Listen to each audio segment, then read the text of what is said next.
Alright, shed update time, or in this case, driveway update. This is mainly because I realized that I didn't do a shed update after I put the bends in the shed. So, now it is shed update time. Yeah, heads, they went together. It was honestly not that bad. It took a little, well, I ended up not getting them done that night or the night after. I got it pretty well put together the second night, and then this morning I got it buttoned the rest of the way up. You know, just put the plug wires and the distributor back together and everything, put the air cleaner on.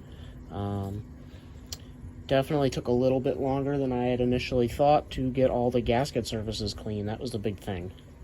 But went together pretty nice. Quite pleased. As you can see, I did not paint the intake. So there's a bit of a difference in color.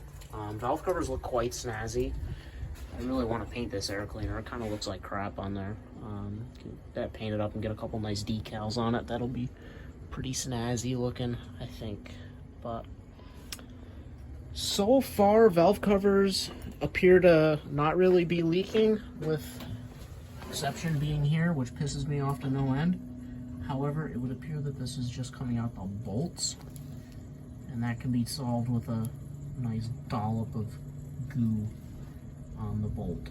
So I'm going to do that, doing the same thing down there, which again pisses me off to no end, but it means it's just a bolt, which is very good. I used a 1.5 tubes of RTV on these valve covers. I went buck wild with the sealant because I did not want these suckers to leak. I was so sick of having the other ones leak. And it appears to be doing a good job because, well, it splooged all out here, and it was leaking horribly out that, particularly right here is where it was leaking really bad before.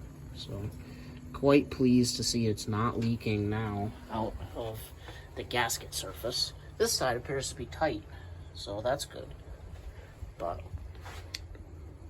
yeah, everything went together relatively easily. Just time consuming, I guess, of cleaning everything as I went and trying not to mess anything up as I put it together. The only real hiccup happened on this side. So when you go to put the head on, there's 2 aligning pins in the surface of the block. There's one here, and there's one there. And that one was missing. I don't know why. The other side wasn't. But this side, just the rear one, was missing. So what I had to do is I had to get a bolt of the same thread as the head bolts, cut the head off, and set it in there and use that as an aligning pin. But even still, there's a certain amount of slop, so I could move the head up and down. I could pivot it off of this pin here by like almost 1/8 of an inch. So I got it set as best as I could, torqued the heads down, and before I torqued the heads down, I test fit the intake. Just to make sure everything was sitting relatively flush. It was. Torqued the head down and everything went fine, but I was a little bit nerve-wracking because I didn't want that to be misaligned and have a vacuum leak. And then when I went to put the distributor in, the points chose that moment specifically to finally fail. They were worn out. The block that rubs against the distributor cam was so worn that the body of the points themselves was actually grounding and sparking to the distributor cam. It drove into the shed. It wouldn't start afterwards. There was no spark just because the points just finally gave up.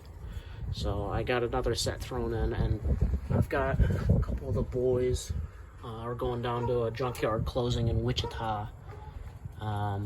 There's a grumpy old man there who decided he didn't want to sell me his distributor out of a school bus. So yeah, he's got a 63 or 4 Dodge school bus that's been sitting in his yard for like 30 years. And he's like, nah, I think someone's gonna buy that motor and use it in a hot rod. I'm like, man, it's got a 318 poly. Nobody builds those engines. What are you talking about? So, but he didn't want to sell it to me. But the junkyard is closing and everything's going to the crusher. And I can personally guarantee ain't nobody buying anything off that damn school bus. It's a school bus. Who cares? So So it's getting down to the wire. Everything goes to the crusher at the end of the month. So he's been a little bit more accepting of people's offers on things. So I've got a couple of the guys who are going down there anyway. I'm going to see if they can snag the distributor for me. And that should have a nicer set of points, probably. And I also had some issues with the distributor shaft on this one. It's a little out of whack. So that would be nice if I got one that wasn't quite as messed up. So hopefully that will work out. Tomorrow we are going on quite the jackass mission. I would say top secret, but it's not really. We're going down to Houston to buy some 1968 Shelby parts for Andy's shop at home. I'm going along because it's an adventure. I guess I'm not really needed, but it's going to be fun. So we're going to go down to Houston in my buddy Brandon's truck. We're going to buy all this Shelby parts stuff, and then we're going to book it back. So we're going to leave tomorrow after I get off work. I'm going to stay in a hotel in Houston, and then come back. We're going to see the country, eat at some exotic burger places, and I don't know, just talk in the truck for 18 hours. So that sounds like a fun use of a weekend to me. So I think that's about it here. Yeah, Dodge. She's alive. Oh, it does have a bit of an exhaust leak. It really completes the image of shitbox hearing V8 with exhaust leak out of the manifolds. But oh well. I might be able to tighten them down and get it to seal better. I might not. I don't know. I don't particularly care. It's a little annoying, but it runs now. I'm happy. So okay, it is cold and windy. That is it for tonight. So long.